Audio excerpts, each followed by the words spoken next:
A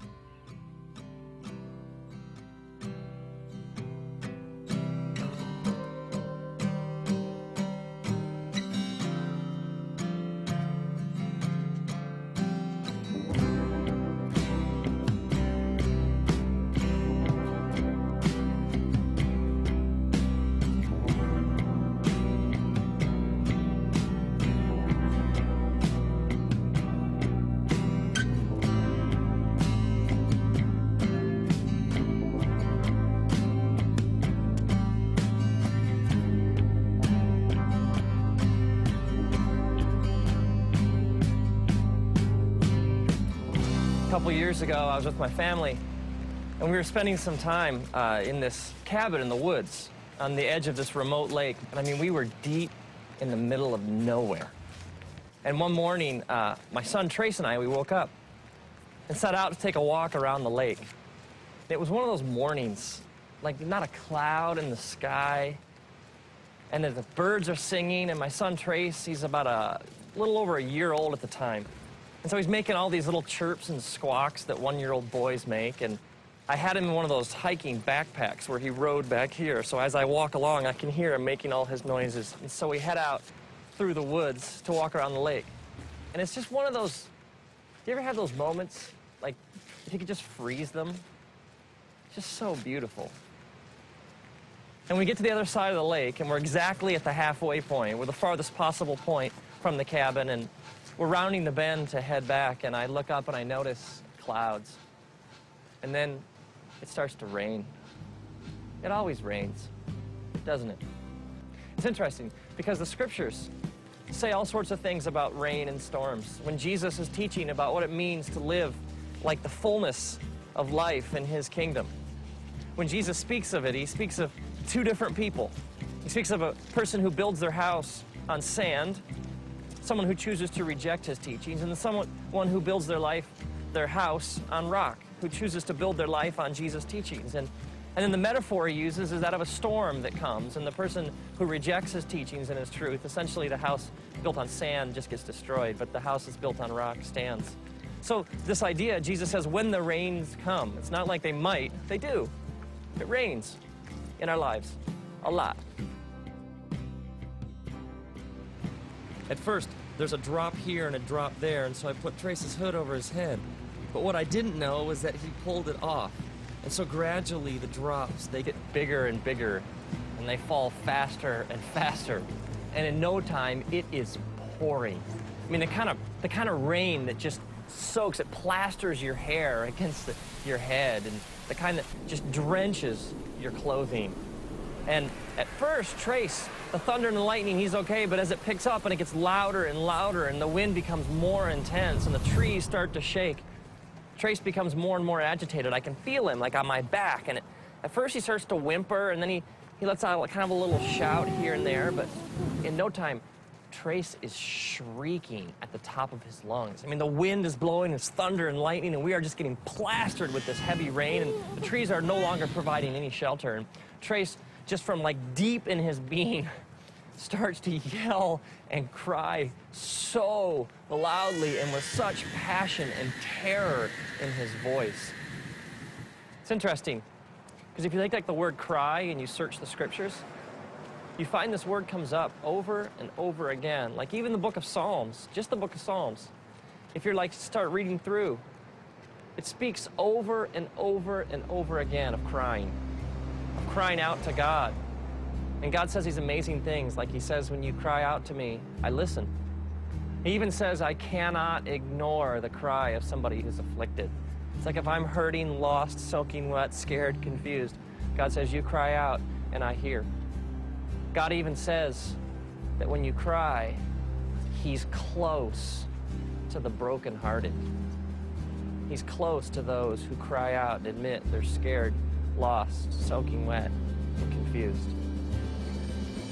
See, there is this false, twisted idea out there among religious people that somehow you got to have it all together to have a relationship with God.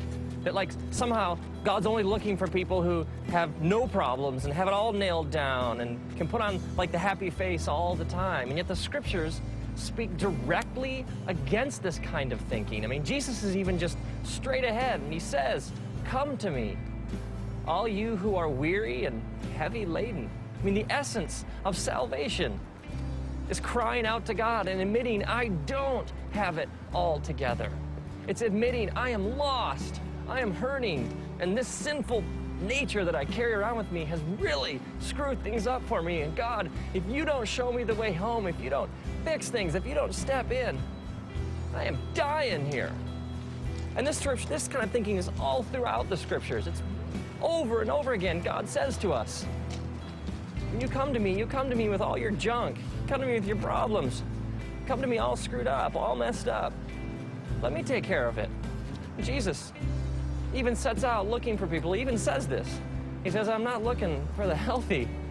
I came for the sick.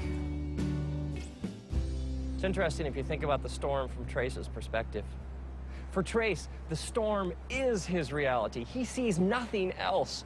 The lightning and the thunder and the trees swaying and the raindrops and the water just dripping off him. It's all he knows. He sees no reality beyond this storm. What Trace doesn't realize is that as his dad, I would do anything to get him home.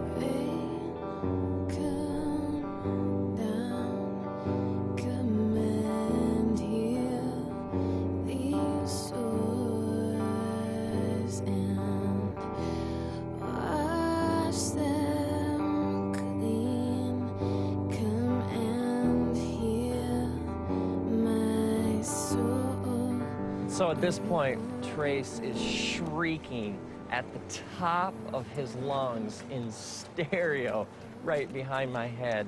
And I stop, and I kneel down, and I take him out of the pack.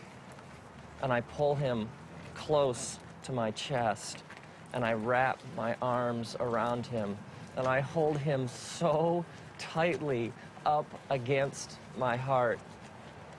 And for the last mile of our walk, the entire time, I bend over and I whisper into his ear over and over again, I love you, buddy. We're gonna make it. Dad knows the way home. We're gonna make it. I love you, buddy. And over and over and over again, through the storm, I carry him home, clutched tightly against my chest, whispering, I love you, buddy. We're gonna make it. Now imagine if, like, years later, Trace is in therapy or something, and he drags up this repressed memory of the walk. And he comes to me and he's like, Dad, what'd you let me go through that for? I got all this junk inside me. I thought you loved me. How could you have exposed me to something that horrible, that storm? I mean, why didn't you protect me? I would be crushed. Because for me, that walk was one of my deepest, most intimate memories of my life with my son. I wouldn't trade that experience for anything. Maybe you're bitter, or you got all this anger inside because of some things you've been through, some storms in your life. And you're wondering, if he really loved me, if God really was there, he wouldn't have let me go through that. And maybe God is saying, no, man, don't you understand? I got to hold you tight, and I got to remind you over and over again, I love you, buddy. As it says in the scriptures, the book of Deuteronomy, chapter 1, God's reminding his people of how good he's been to them. He says, remember, I carried you like a father carries a son. And now, may you, when you're soaking wet, lost, hurting, and confused, may you cry out, and may the creator of the universe take you out of your pack And may he hold you tight up against his chest. May he wrap his eternal loving arms around you, and may you hear him whisper, I love you, buddy.